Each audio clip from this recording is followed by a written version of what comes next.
Hi, welcome. Enjoy the content. Subscribe and turn on notifications. Liam had always believed that clear, open communication was the foundation of any strong relationship. At 29, he worked as a paramedic on rotating shifts that kept him away from home for long hours.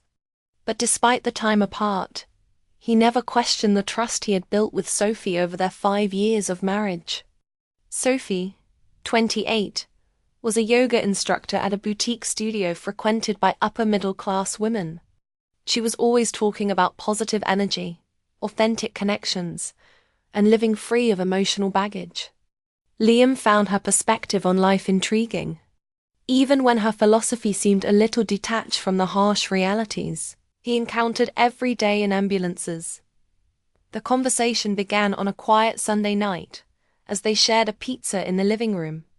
Sophie casually mentioned that a friend from the studio, Brianna, had been talking about special parties she and her husband attended, parties where couples pushed boundaries, tried new things, and broke free from their routines.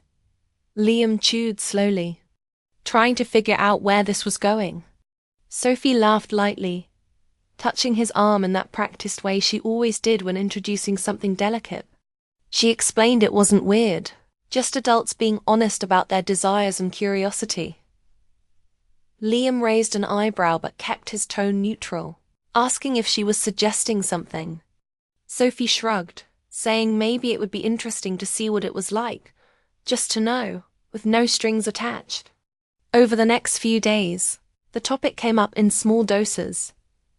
Sophie talked about how Brianna and her husband seemed more connected after exploring these things together, how it had actually strengthened their relationship. Liam listened, but a subtle unease began to settle at the back of his mind. It wasn't exactly jealousy, more like the feeling that Sophie was trying to sell him something he wasn't sure he wanted to buy. He imagined it might be a shared fantasy, perhaps something voyeuristic, but ultimately harmless.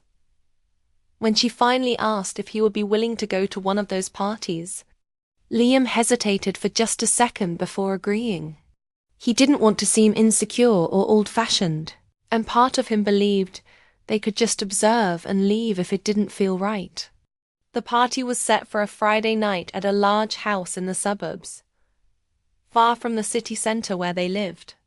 Sophie spent the entire week excitedly preparing, picking out a dress Liam had never seen before, talking about how liberating it would be.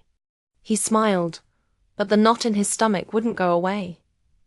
On the night of the event, they drove in silence for the first 15 minutes, until Sophie started talking about the rules.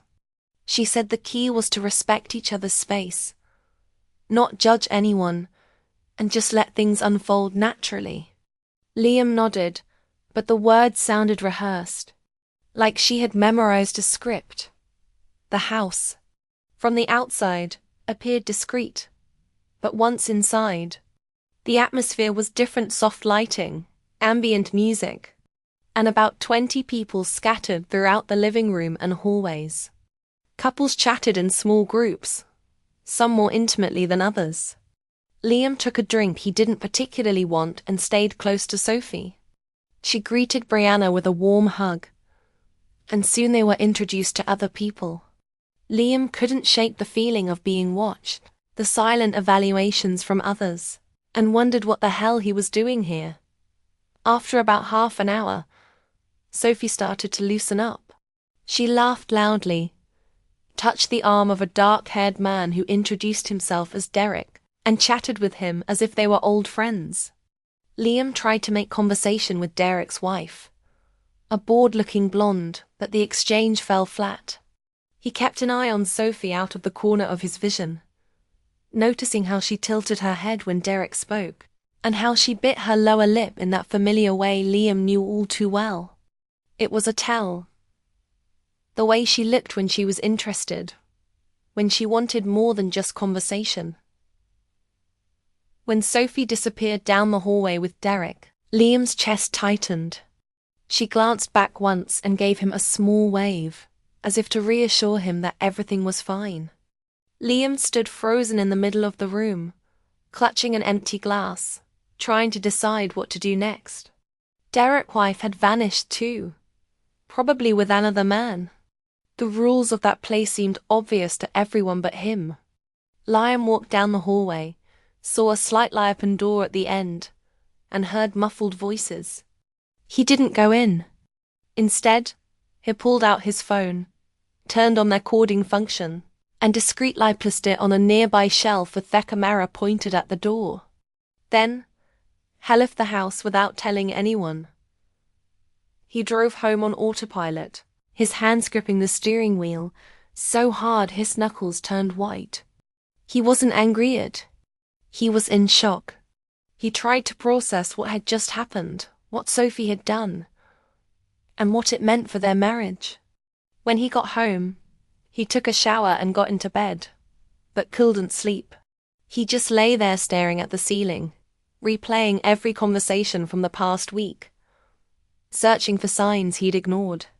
Sophie came home at 2 o'clock in the morning. Liam heard the front door open, her footsteps in the hallway, and the sound of running water in the bathroom. She crept into the bedroom carefully, as if trying not to wake him, and slid under the covers. Liam kept his eyes closed, pretending to sleep while he noticed a strange scent, an unmistakable truth he'd been dreading. The next morning, Liam woke up early and made coffee. Not just regular coffee, but an elaborate one with steamed milk and cinnamon. Exactly how Sophie liked it. He set the kitchen table with 2 plates, toast, jam, everything perfectly arranged. When Sophie appeared, still groggy, she smiled in surprise. She said she hadn't expected such care, that he was too sweet. Liam smiled back, a smile that didn't reach his eyes, and asked her to sit down. Sophie washed halfway through her toast when Liam picked up the tablet that had been face down on the table and turned it toward her. He pressed play. The screen showed Sophie entering a dark room with Derek, the door closing behind them. Followed nearly 2 minutes of muffled sounds and intimate conversation that made it clear what was happening inside. Liam had only pointed the camera at the door, capturing the moment she walked in with Derek, away from him and without a word. The recording didn't show much, but it showed enough. Sophie turned pale. The toast slipped from her plate. She stammered, saying this was exactly what they'd come for, that he knew Thathi'd agreed. Liam kept his voice calm, almost clinical. He said he hadn't agreed to any of this. He'd gone thinking it would be something different, something they'd do together, not separately. Sophie tried to argue that he was misunderstanding, that an open relationship meant precisely this. Liam shook his head slowly and tapped to the next video. This time it was a compilation of messages, texts Sophie had exchanged in a secret group chat dated 6 months earlier. The messages showed Sophie ringing meets at previous parties, always on Thursdays, always when Liam was on his night shift at the hospital. There were photos of her in places Liam didn't recognize, always with people he'd never seen, laughing and commenting about who would be next. Sophie tried to grab the tablet, but Liam pulled it away. He kept scrolling through the evidence. Uber receipts, unfamiliar addresses, hotel charges or nights she'd claimed to be at yoga workshops. Messages to Brianna planning how to convince Liam to go to that first party, so it would seem like a new spontaneous idea. Sophie started crying, but they were tears of panic, not regret. She accused Liam of invading her privacy, of hacking her phone without permission. Liam replied that yes, he had hacked it 3 weeks earlier when he noticed Sophie acting distant, always keeping her phone face down. He was a paramedic, not a hacker, but he had friends who knew tech, and what he found confirmed every suspicion. He'd been trying to ignore. Sophie switched tactics. She said it was all a misunderstanding, that they could talk, go to Coop's therapy, rebuild. Liam took a sip of coffee, letting the silence weigh between them. Then, with the same surgical calm, he told her he'd already hired a lawyer, that copies of all the evidence had already been sent to the firm. That divorce proceedings would begin on Monday. Sophie choked up, asking if Hugh and overreacting. If they couldn't at least try. Liam stood up, grabbed a folder from the fridge, and tossed it onto the table. Inside were printed copies of all massages, photos, receipts. He told her she could keep it. She'd need it when a lawyer asked. Then he walked into the living room, grabbed his car keys and left. He didn't look back. In the days that followed, Liam moved temporarily into a co-worker's place while the legal process moved forward. Sophie tried calling, texting, but had blocked every contact. All communication would go through their lawyers. Liam didn't want revenge in that traditional sense, but he also wasn't going to let Sophie rewrite the story, as if he were the one at fault for not understanding her rules.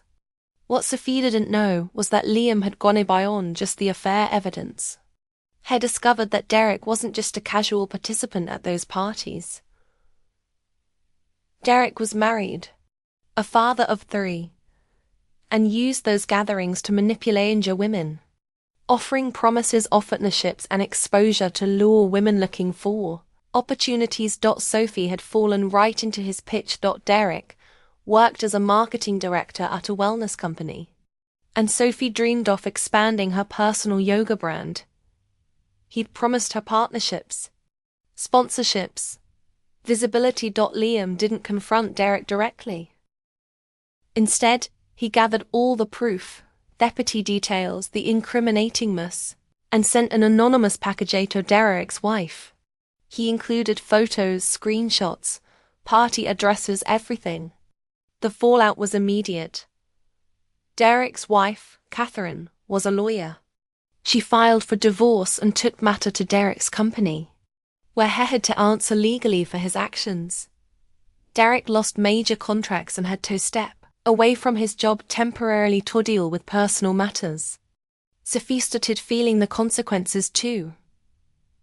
Brianna, who had introduced her to that world, completely cut ties as soon as Derek's scandal broke. Other instructors at the yoga studio began whispering. Some clients quietly drifted away, and the emotional toll hit Sophie hard. The studio owner, worried about the business's reputation, suggested Sophie take a temporary leave while things cooled down. 2 weeks later, that leave turned into a silent dismissal. During the divorce, Sophie tried arguing that the relationship was open, that Liam knew about the parties, that he'd consented. Liam's lawyer presented the messages proving she'd hidden everything from him, the lies about workshops, the script meets during his night shifts. He also showed screenshots where Sophie and Brianna laughed about how naive and idiocy to fool Liam was. The judge had no doubts. The asset division favored Liam, especially since Sophie had used joint funds to finance parts of her secret encounters, including expensive outfits and hotel stays. Sophie played one last card. She showed up at the house where Liam was staying, asking to talk. She said she'd made mistakes, that she was lost, that she needed help. Liam opened the door but didn't let her in. He looked at her, the woman who'd been his wife for 5 years, and felt a mix of pity and relief. Pity because Sophie clearly didn't grasp the gravity of what she'd done. Relief because he was getting out for it was too late. He said just one thing before closing the door. That she confused freedom with betrayal. That she destroyed something real for empty fantasies. That he wished her peace, but that peace wouldn't include him. Sophie stood on the porch for a few minutes after the door shut, maybe hoping he'd change his mind. He didn't. 6 months later, Liam was starting to rebuild. The divorce wrapped up without further complications. He kept the house. Sophie accepted a settlement that left her with less than she had hoped for, but without the energy to fight anymore.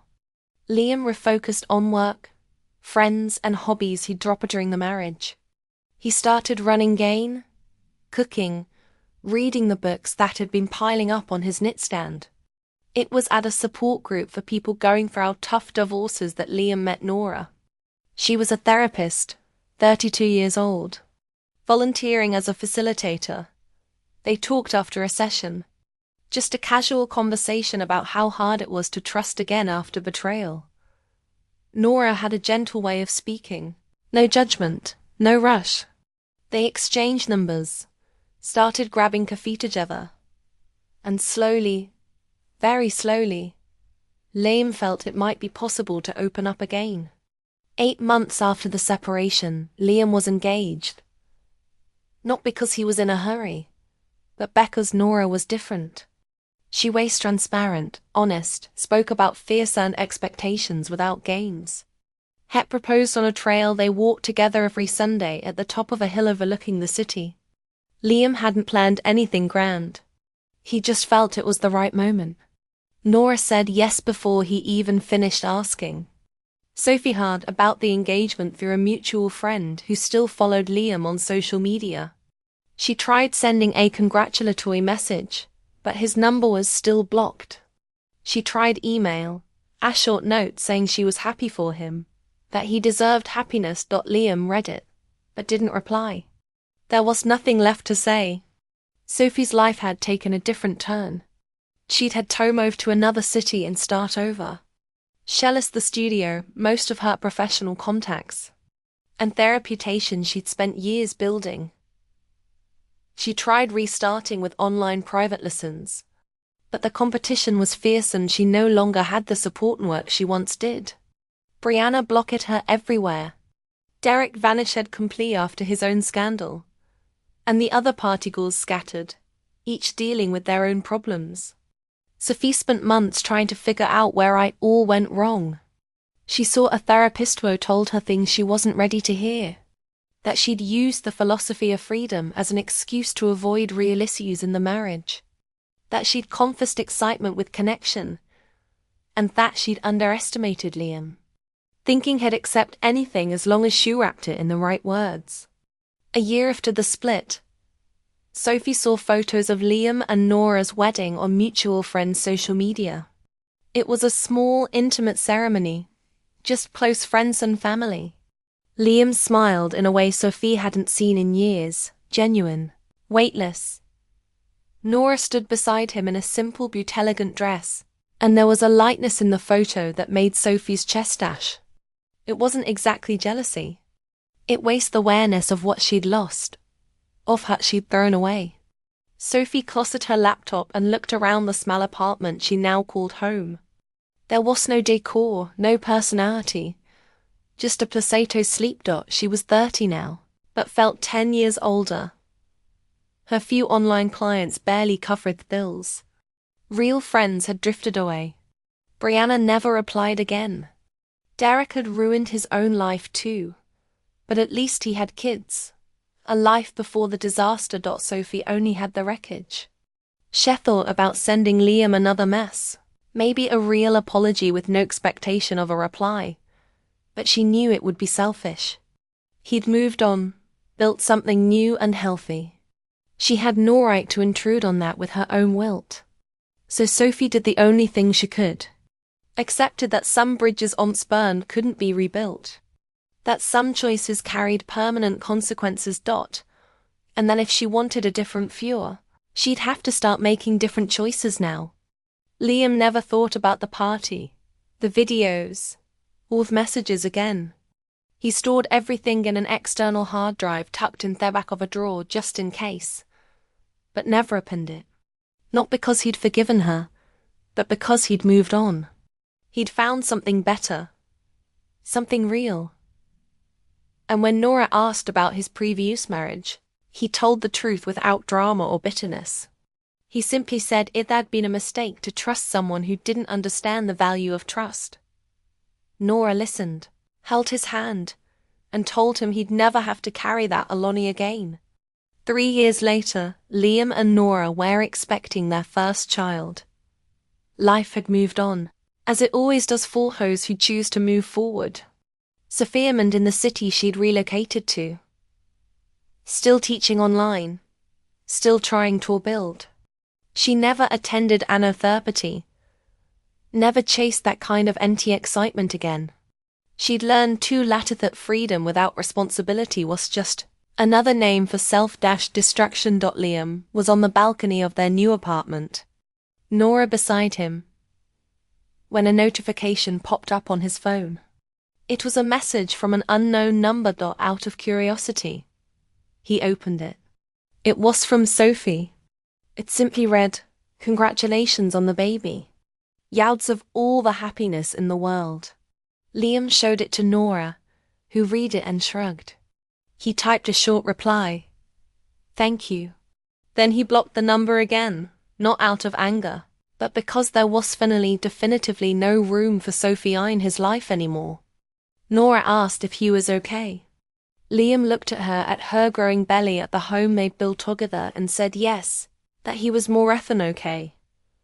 That he was exactly where he was supposed to be. And for the first time in years, it was the absolute truth. Thank you for watching the video. If you enjoyed it, don't forget to subscribe to the channel and turn on notifications so you won't miss any updates. See you next time.